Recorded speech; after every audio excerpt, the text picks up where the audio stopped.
Mesdames et messieurs, bienvenue sur Télé Tchad. Et merci pour votre fidélité à la chaîne nationale. Du 24 au 30 avril 2020, le Tchad, à l'instar de pays africains, célèbre la 10e édition de la Semaine africaine de la vaccination. La célébration de cette semaine est adoptée, il faut le rappeler, en septembre 2010, dans le cadre global de toutes les initiatives régionales visant à faire prendre conscience de l'importance de la vaccination. C'est un engagement historique et opportun visant à faire en sorte que chaque personne en Afrique tire pleinement profit des avantages liés à la vaccination.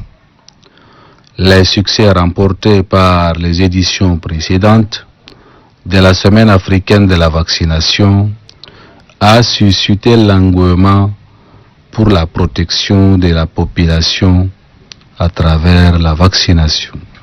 Contribuer à la réduction de la morbidité et de la mortalité maternelle et infantile liées aux maladies évitables par la vaccination. Tel est l'objectif recherché à travers la célébration de cette Semaine africaine de la vaccination. Le vaccin, ça marche pour tout le monde. C'est sous ce thème que cette 10e édition de la Semaine africaine de la vaccination est placée. Semaine dont les activités se dérouleront dans un contexte particulier de la pandémie du coronavirus. Intensifier la prise de conscience autour de l'intérêt, de l'importance de la vaccination, accroître la couverture vaccinale et l'administration de nouveaux vaccins à tous les individus sont entre autres les objectifs visés à travers le thème retenu pour cette année. Au Tchad, d'énormes progrès ont été accomplis, mais les indicateurs en matière de vaccination, surtout des routines, demeurent toujours faibles. Pour en débattre de la problématique de la vaccination au Tchad, mesdames et messieurs, je reçois sur ces plateaux 3 personnalités qui représentent 3 institutions. D'abord, j'ai à ma gauche le directeur de la vaccination du ministère de la Santé publique, M. Abdraman Mamad Adi. Bienvenue, monsieur le directeur. Merci. J'ai à ma droite le représentant de l'OMS au Tchad, M. Jalal Mohamed Al-Hafiz. Docteur, bienvenue. Merci beaucoup. Merci. Et j'ai aussi à ma gauche le représentant de l'UNICEF, M. Étienne Dembélé. Bienvenue, M. Étienne. Merci et bonjour aux téléspectateurs et téléspectatrices. Mesdames et messieurs, merci de votre fidélité et nous allons nous entretenir, comme vous l'avez compris, sur cette semaine africaine de la vaccination. La toute première question que je voudrais bien poser au directeur de la vaccination, monsieur le directeur, c'est quoi la semaine africaine de la vaccination? Merci beaucoup pour m'avoir donné la parole sur ce plateau pour expliquer un peu de la vaccination.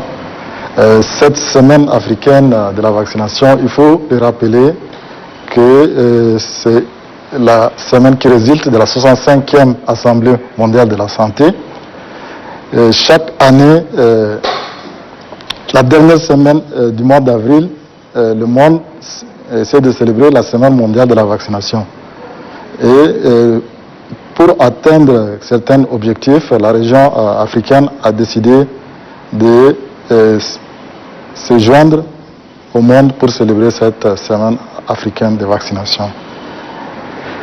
Il faut savoir que l'importance de la vaccination tout au long de l'exercice est faire respecter l'accès universel de chacun, de chacun à ces services de prévention essentiels, quel que soit l'âge et quel que soit son pays.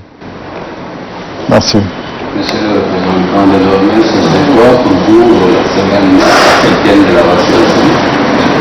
La semaine africaine de la vaccination, c'est une opportunité que les partenaires et surtout les États ont retenu pour vacciner les enfants et leur offrir ce qu'il leur faut pour leur survie. Donc c'est une opportunité et je signale ici que cette opportunité est liée étroitement au Tchad dans la mesure où elle a généré un grand engagement au niveau du sommet de l'Union africaine présidé par le président de la République du Tchad et qui a permis d'avoir un engagement très ferme de tous les pays africains pour saisir cette opportunité et protéger les enfants. Monsieur le représentant de l'UNICEF, Monsieur Etienne, la vaccination, nous savons très bien que ça concerne aussi les enfants. Alors pour vous, cette semaine représente quoi?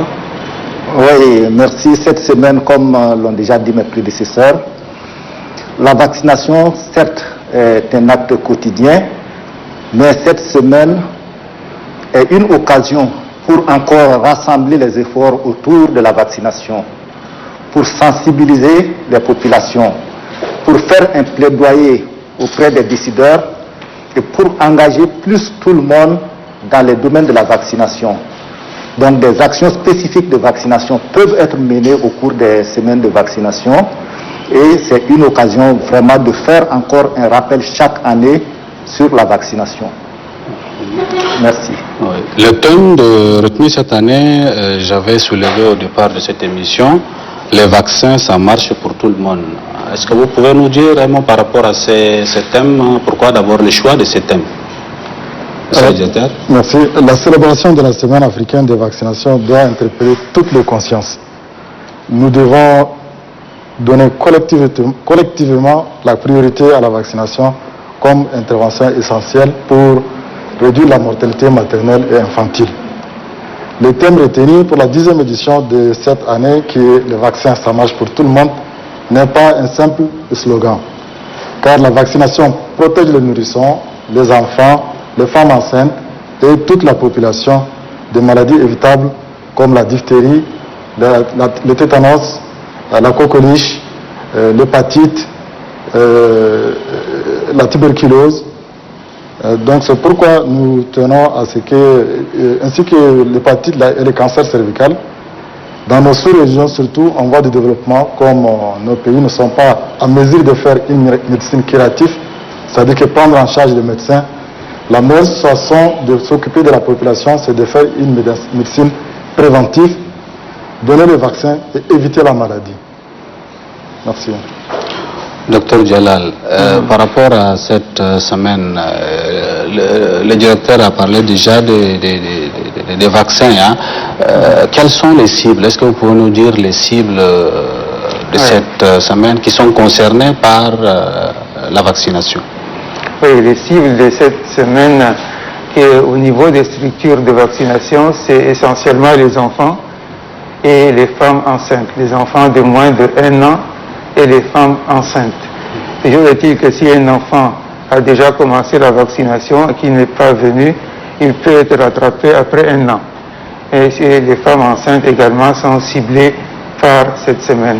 Mais en réalité, c'est toute la communauté et les autorités qui sont ciblées dans la mesure où il faut leur adhésion, leur sensibilisation pour qu'ils puissent amener effectivement les enfants à la vaccination, malgré le contexte social et les priorités que les foyers et les familles en ont, mettre le vaccin comme étant une importance et une priorité pour protéger les enfants. Docteur? Si on considère que tous les enfants ont la même chance d'être vaccinés à la naissance, je pense que pendant cette période de pandémie où les services de vaccination sont un peu au ralenti, nous voulons donner la chance à tous les enfants de 0 à 11 mois et les femmes enceintes pendant cette semaine de venir dans nos services pour être vaccinés et éviter les maladies qui sont évitables. Et je pense qu'on met beaucoup de paquets sur le coronavirus, mais ceux qui viennent de naître durant cette période ont besoin d'être vaccinés. Et les femmes enceintes aussi ont besoin d'être vaccinées pour éviter d'autres maladies. Monsieur Etienne? Oui, il y a certaines semaines où on essaye de faire des actions spécifiques, d'ajouter des vaccins qu'on va faire de façon intensive pendant la semaine. Mais le contexte cette année est tel que il n'y a pas de vaccins supplémentaires, mais les vaccins qui sont donnés d'habitude en routine, comme le directeur a eu à le souligner tantôt, sont les mêmes vaccins qui vont continuer à être donnés au niveau des centres de santé, au niveau des points de vaccination. Donc c'est les mêmes vaccins qu'on connaît, mais c'est une occasion de renforcer ces mêmes vaccinations pour les mêmes cibles au cours de cette semaine. Et ces vaccins, ça marche pour tout le monde. Certes, il y a des populations cibles spécifiques qui reçoivent les vaccins, mais au-delà de ceux qui les reçoivent, puisque ça permet de les maintenir en bonne santé, c'est toute la communauté qui en bénéficie. Oui, justement, vous avez parlé de mêmes vaccins. Je voudrais aussi poser cette question. Quels sont les antigènes retenus précisément pour cette campagne? Merci beaucoup pour cette question. Je pense qu'il faut d'abord rassurer la population tchadienne que durant cette semaine, nous allons utiliser les mêmes vaccins qui ont été utilisés depuis l'Antiquité au Tchad. Il n'y aura pas de vaccins qui sont nouveaux qui seront utilisés. Ces vaccins, nous avons tous hérité de BCG, qui est contre la tuberculose, la diphtérie, le tétanos, la coqueluche, la polio, l'hépatite, l'hémophilis influenza B, et le vaccin contre la fièvre jaune, la méningite, la rougeole et le tétanos. Je pense qu'il faut faire la différence entre les essais cliniques de nouveaux vaccins et la vaccination de routine. Beaucoup de gens confondent que la vaccination, c'est toujours de nouveaux vaccins. Les vaccins que nous offrons au Tchad sont des vaccins qui sont sûrs, efficaces et déjà testés. Ce n'est pas des essais cliniques qu'on va ainsi faire. Donc c'est pourquoi je voudrais dire à chacun de nous que j'ai eu la chance de travailler pendant plus d'une décennie dans un laboratoire clinique de recherche aux États-Unis. Les recherches cliniques se font sur la base de l'accord entre deux personnes. Et les gens sont avertis que c'est une recherche clinique qu'on fait, un papier est là, vous signez, avec tous les risques, vous acceptez et vous faites. Une fois que ces vaccins n'ont pas de risques, ils seront testés maintenant à une échelle un peu plus grande. Si ces vaccins sont bons, en ce moment, on amène dans nos pays. Donc ce n'est pas des vaccins qui sont nouveaux, c'est de nouveaux vaccins qu'on amène ici pour tester sur les Tchadiens. Donc pour cette raison, je pense qu'il faut reconnaître que sous le leadership du ministère de la Santé publique, le professeur Mahmoud Youssouf Hayal, il nous a donné des instructions fermes. À partir de cette année, il n'y a aucune organisation non gouvernementale qui puisse vacciner des enfants au Tchad sans prendre ces vaccins au niveau du dépôt central de N'Djamena. Les vaccins qui se trouvent au niveau du dépôt central de N'Djamena sont des vaccins qui sont déjà testés, qui sont sûrs. Je le dis ça parce que le Tchad maintenant est à mesure de tester tous les vaccins qui viennent chez nous. Nous pouvons faire un contrôle de qualité de tous les matériels qu'on reçoit ici. Ce n'est plus comme les années 50 où on vous donne et vous avalez. Maintenant, nous avons une génération de gens qui sont là pour contrôler ce que nous amène avant de mettre à la disposition de la population. Donc voilà ce que j'ai à dire. Merci beaucoup. Docteur, un commentaire par rapport aux antigènes? Oui, justement, comme l'ont dit mes collègues, les antigènes sont sûrs, non seulement sûrs, mais très efficaces. Ils sont très efficaces. Le Tchad a interrompu la circulation du poliovirus sauvage depuis 2012. Le Tchad a éliminé le tétanos néonatal depuis juin 2019, certifié par le bureau, le siège de l'OMS. Donc, alors que dans les années 90, le Tchad, un grand pays d'élevage, avait le taux le plus élevé en Afrique en termes de tétanos néonatal. Chaque année, des milliers de nouveau-nés sont morts à cause du tétanos néonatal. Maintenant, le Tchad a éliminé cette maladie, ce fléau, grâce à la vaccination. La coqueluche, elle est devenue presque rare. On n'en parle presque plus. Alors qu'à l'époque, on avait beaucoup de cas de coqueluche, c'est grâce à la vaccination. La méningite, il n'y a plus d'épidémie de méningite au Tchad. Donc parce que le virus, le microbe qui cause plus de 80% de ces épidémies a presque disparu depuis la campagne de mars de 2011 et 2012 lancée par le chef de l'État. Ces campagnes ont été d'une efficacité extraordinaire, ce qui a amené le ministère à introduire ce vaccin dans le programme de routine. Maintenant, les enfants reçoivent ce vaccin aussi. Voilà. Okay. De nos jours, pour diverses raisons, il y a des enfants qui ne sont pas vaccinés, qui n'ont pas eu la chance d'être vaccinés. Alors, quel commentaire faites-vous de cette situation? Que pensez-vous de cette situation? Monsieur Etienne de l'UNICEF? Oui, effectivement, la couverture vaccinale continue à être faible au Tchad. Et de multiples raisons peuvent expliquer ces couvertures. Bien que les vaccins aient fait leur preuve, avec certains éléments que Djalal vient de citer, avec les épidémies de rougeole qui ne font plus légion comme on l'avait dans le temps, il reste quand même que des personnes sont ratées par la vaccination. Certains éléments qui peuvent expliquer cela: nous sommes sur un territoire très étendu, dont la couverture en infrastructure sanitaire est insuffisante. Nous avons des moyens insuffisants pour aller vers les populations pour les faire vacciner. Nous avons parfois des éléments comme des manques de vaccins, certains antigènes qui ne sont pas présents dans nos formations sanitaires. Nous avons le problème de personnel qualifié pour assurer la vaccination. Mais au-delà de ça, tout ça, il faut signaler aussi des éléments en rapport avec la communication, la mobilisation de la population pour les services de vaccination. Avec le recul de certaines maladies, on a eu tendance à baisser la garde. Donc certaines maladies n'effrayant plus, donc les populations ont un peu perdu l'habitude de se ruer vers les services de vaccination. Donc voici tant d'éléments qui peuvent expliquer en quelque sorte que la couverture vaccinale reste faible, que certains enfants continuent à être manqués au cours de nos séances de vaccination, ce qui constitue un risque de résurgence des maladies pour lesquelles nous vaccinons. Directeur, parmi les éléments qu'avançait M. Etienne, il a évoqué le manque de personnel qualifié. Pourtant, le gouvernement ne cesse de former des médecins, des infirmiers. Qu'est-ce que vous pensez de cette situation? Merci pour cette question. Je ne vais pas répéter tout ce qu'il a dit, mais effectivement, la vaccination, il faut avoir d'abord un personnel qualifié. Malheureusement, nos agents vaccinateurs ne sont pas des personnels qui sont qualifiés. C'est des gens qu'on forme sur le terrain et puis ils font le travail. Ça c'est un handicap. Il faut former les gens. La formation n'est pas suffisante. La formation n'est pas suffisante. Il faut créer beaucoup d'écoles de santé publique pour former des gens qui peuvent agir au niveau périphérique, c'est-à-dire au niveau du centre de santé.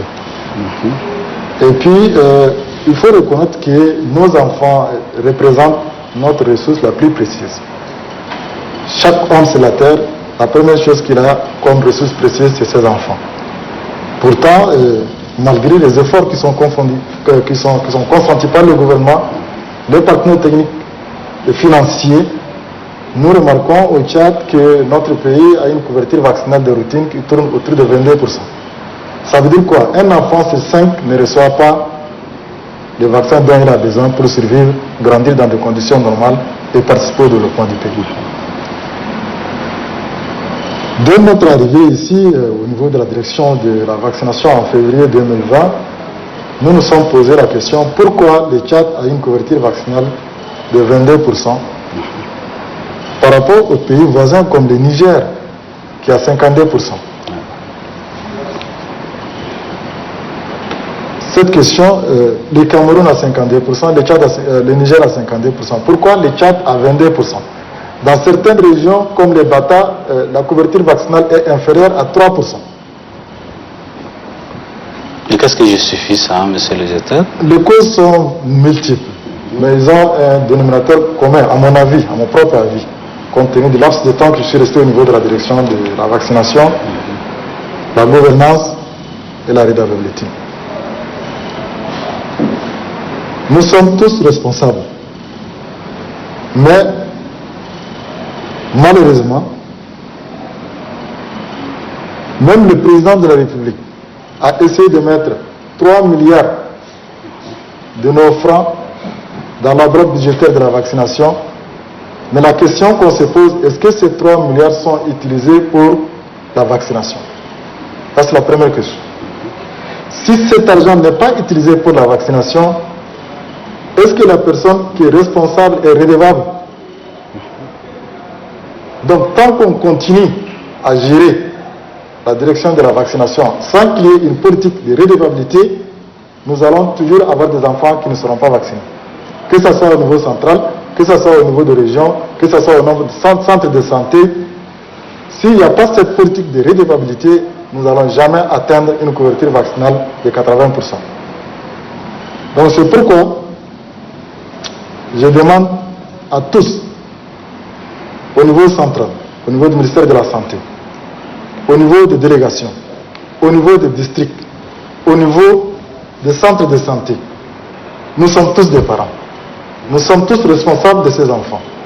Si nous voulons que des maladies comme la poliomyélite disparaissent du Tchad, il faut qu'on fasse la vaccination de routine. Si on ne fait pas la vaccination de routine, nous allons toujours avoir des épidémies. On est obligé de faire des ripostes et des ripostes. Et finalement, notre pays sera toujours en feu. Donc c'est pourquoi j'attire l'attention de tout un chacun que nos anciennes pratiques changent, qu'on soit responsable, qu'on essaie d'utiliser l'argent pour la cause. Si le président de la République donne 3 milliards pour la vaccination, ça doit être que pour les vaccins. L'UNICEF nous aide pour amener des vaccins qui sont sûrs jusqu'à N'Djamena. Pourquoi nous, on tarde à verser l'argent pour que le commande des vaccins soit fait à temps? Les procédures administratives au niveau du ministère des Finances, au niveau du ministère de la Santé publique, font qu'on ne peut pas faire un décaissement à temps pour faire une commande à temps, pour que le vaccin arrive au niveau du centre de santé à temps et pour que les enfants bénéficient de la vaccination selon un calendrier vaccinal au temps voulu. Donc voilà ce que je pense de cette situation. Merci. Docteur, est-ce que vous pensez de cette Je pense que le directeur a mis la main sur le point sensible qui nous gêne dans l'atteinte des objectifs de la vaccination. Et pour que la vaccination ait un impact, nous devrons avoir 90% de couverture vaccinale. 90%. Pour que la vaccination ait un impact sur les maladies, pour qu'il n'y ait plus d'épidémie, pour que les maladies disparaissent même pratiquement de notre pays. Alors que nous, on est encore à 22%. On est à 22%. Donc on est encore très loin. Nous sommes très très loin. Et une des causes que nous devrons souligner, c'est aussi la méconnaissance du calendrier vaccinal. Vous savez, le vaccin qu'on donne pour 3 doses pour le même antigène, il y a un intervalle de 28 jours qu'il faut respecter, un intervalle de 4 semaines. Si l'enfant est vacciné au 27e jour, cette dose est invalidée. Vous voyez? Donc le pays consomme énormément de vaccins, les enfants reçoivent beaucoup de doses, mais d'une manière qui est un peu anarchique. Donc il y a le côté des personnels de santé qu'il faut superviser, qu'il faut rendre encore plus redevable de ressources, puisque les vaccins c'est une ressource assez importante qui sont mises à leur disposition, et aussi informer les mères des enfants de venir selon le calendrier. Si la mère ne connaît pas le calendrier vaccinal, c'est difficile qu'elle le respecte. Donc il faut accentuer la sensibilisation. Il faut accentuer la sensibilisation. À la naissance, voilà les doses qu'on doit avoir. À 6 semaines, on a des doses à 10 semaines, à 14 semaines et ensuite à 9 mois. Ça fait que 5 contacts. La mère, si elle les connaît, elle sait que l'enfant a 10 semaines, il faut l'amener au centre de santé pour avoir le vaccin. Et en plus, nous ne communiquons pas très bien avec, comme l'a dit le directeur, les agents qui vaccinent ne sont pas des agents qualifiés. Donc ils ne savent pas communiquer correctement avec les mères des enfants. Et quand la mère ne sait pas pourquoi on a piqué son enfant, qui jouait jusqu'à là, qui s'amusait bien, et qui va pleurer pendant 24 à 48 heures à cause de la douleur, si elle ne sait pas pourquoi, elle ne reviendra plus après. Et finalement, les doses qui ont été administrées à cet enfant-là sont des doses perdues. Quand on fait une enquête de couverture, cet enfant n'est pas vacciné. Ouais. Il faut que l'enfant soit vacciné, il doit recevoir tous les vaccins, et selon le calendrier vaccinal. Voilà. Et avant l'âge de 1 an. Donc, c'est un grand travail qui reste à faire pour la sensibilisation des mères et aussi de nos personnels de santé. Le personnel de santé, c'est la supervision. S'ils ne sont pas supervisés, quelle que soit la formation qu'on donne, le résultat, il n'est pas efficace, il est nul. On ne voit pas ces résultats-là. Voilà, merci. Pourtant, au ministère, il ne manque pas de cadres qui, chaque fois qu'il y a la vaccination, monsieur le directeur, le dispositif est mis en place pour nos populations. Ce que nous constatons, pour nous, les choses se déroulent bien. Effectivement, mais je pense qu'il faut faire une différence entre la vaccination de routine et les ripostes. La vaccination de routine, ça dit que dans votre village, vous avez un centre de santé, vous avez un responsable de ce centre de santé, chez qui vous partez selon un calendrier, comme l'a dit, à la naissance, vous dites voilà quel vaccin mon enfant a besoin. Et ces responsables doivent donner un carnet de vaccination pour vous dire ça c'est la première dose, après vous revenez, après vous revenez, après vous revenez. Mais ces gens, si on ne les forme pas pour communiquer avec les parents parfois se demandent, nous à l'époque on a pris seulement 2 vaccins. Et pourquoi maintenant on prend 4 doses, 5 doses? C'est maintenant aux responsables des centres de santé d'expliquer pourquoi il faut prendre 3 doses. Pourquoi dans certains cas c'est une seule dose. Et si la personne n'est pas formée, il ne peut pas répondre aux questions des parents. Donc c'est pourquoi il faut accentuer sur la communication, sur la formation et sur le fait que le carnet de vaccination c'est un peu comme la Bible ou le Coran. Il faut le garder dans un milieu sûr, il ne faut jamais le jeter, il faut le garder jusqu'à même l'âge de 50 ans. Quand on vous demande est-ce que vous avez été vacciné, oui, il faut faire sortir quand et quel vaccin. Comme ça, les agents vont dire voilà, cette dose devrait être reçue à telle date et c'est fait. Si ce n'est pas fait, vous avez sauté une dose.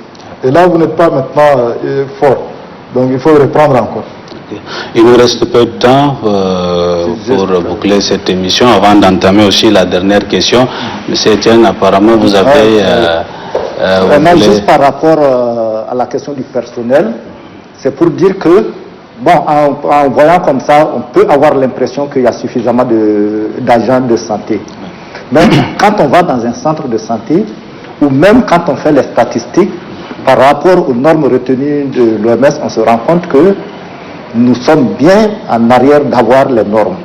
Rien qu'en allant dans un centre de santé, quand on voit, surtout au niveau rural, quand on voit le personnel qui est là-bas et qui doit s'occuper des différentes activités, on voit que c'est un peu difficile. Il faut ajouter bien sûr à cela le fait que beaucoup d'agents de santé, comme dans la plupart de nos pays africains, se retrouvent malheureusement dans la capitale. La dernière question avant de mettre un terme à cette émission. La semaine africaine, cette 10e édition est célébrée dans un contexte difficile, le coronavirus. Alors, par rapport aux activités prévues, quelles sont les dispositions qui ont été prises pour que ces activités se déroulent bien, normalement?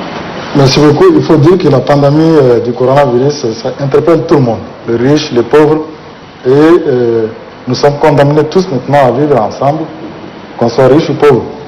Donc ce qui est important, c'est que nous retenons de ce coronavirus, nous devons renforcer nos systèmes de santé. Aujourd'hui, vous avez remarqué que personne n'est prêt à aller à l'Italie, en France ou aux États-Unis. Donc il faut qu'on renforce nos capacités dans les systèmes de santé. Et après ça, je pense qu'il est très important qu'on sache aussi que les mesures qui sont les mesures directrices qui sont données par le ministre de la Santé publique doivent être respectées pour continuer la vaccination de routine dans toutes les provinces. Donc là, nous avons envoyé une note circulaire dans toutes les délégations, les provinces, pour leur dire qu'il faut respecter ces mesures. Et ensuite, un accent particulier sera mis sur la communication et la mobilisation sociale à travers la télévision, les radios et les structures de participation communautaire. Sans l'information, je pense qu'il sera très difficile de faire la lutte contre le coronavirus et éviter les maladies qui sont évitables par la vaccination. À titre d'exemple, je dirais par exemple, au plan épidémiologique, nous avons enregistré 7123 cas suspects de rougeole. Là, c'est en 2020 seulement, dans 79 districts, c'est 126, soit 63%. Et 36 décès ont été enregistrés dans 6 districts qui sont Beboto, Kiabe, Bondi, Kobol, Kelo et Gelo. Donc, si nous essayons de voir ce contexte du virus, il y a beaucoup plus d'enfants qui meurent de la rougeole que du coronavirus. Juste en vaccinant ces enfants, nous allons éviter une mort supplémentaire. Mais jusqu'au jour d'aujourd'hui, il n'y a pas un seul décès de coronavirus au Tchad. Tandis qu'on dénombre 36 décès qui sont dus à la rougeole. Donc c'est pourquoi nous avons pris beaucoup de dispositions, profiter pour renforcer nos systèmes de santé. Grâce à nos partenaires techniques et financiers, nous avons commandé un matériel pour faire la température pour les 1750 centres de santé au Tchad. Donc bientôt, nos centres de santé seront équipés de matériel pour tester les patients à la porte. Toute personne qui vient, qui a une température élevée, qui est suspect, sera orientée vers un centre qui est un peu beaucoup plus spécialisé pour prendre en charge. Ensuite, nous avons commandé aussi les équipements personnels. Tous les agents de santé vont avoir un masque du gel hydroalcoolisé et ils vont se protéger. Parce que le plus important dans le système de santé, c'est de protéger ceux qui donnent les soins aux gens. Parce que imaginez un peu, si vous perdez 100 médecins, 1 million de Tchadiens n'auront pas accès aux soins de santé primaires. Nous allons protéger notre personnel, nous allons protéger aussi nos mamans, nos enfants. Donc les épis sont essentiels. Nous sommes en train de voir avec nos partenaires pour que des avions cherchent ces épis comme on n'en fabrique pas au Tchad. Monsieur Etienne, un mot peut-être aux parents des enfants, afin qu'ils puissent envoyer les enfants pour la vaccination. Oui, ce que je voudrais dire aux parents, c'est que la vaccination des enfants repose beaucoup sur les parents. C'est vrai que nous avons des problèmes pour atteindre certaines localités, mais les services de vaccination sont quand même disponibles la plupart du temps. Il faut que les parents acceptent de se déplacer vers les structures de santé, acceptent de venir aux séances de vaccination quand les agents de vaccination se déplacent vers eux et acceptent de faire vacciner les enfants pour les protéger contre différentes maladies. Comme le directeur l'a si bien dit, les mesures vont continuer, ce n'est pas seulement au cours de la vaccination, de la semaine africaine de vaccination, mais nous voulons tout faire pour que les services de vaccination soient maintenus afin d'éviter les maladies qui sont dues à certains manques de vaccination. Donc les parents sont invités vraiment à se déplacer, que ce soit au cours de la semaine africaine de vaccination, que ce soit après la semaine, pour maintenir le rythme de vaccination. D'accord. Docteur, vous aussi un mot avant de... Oui, moi je pense que les collègues ont dit l'essentiel. Moi je vais essayer d'orienter mon dernier mot vers les partenaires.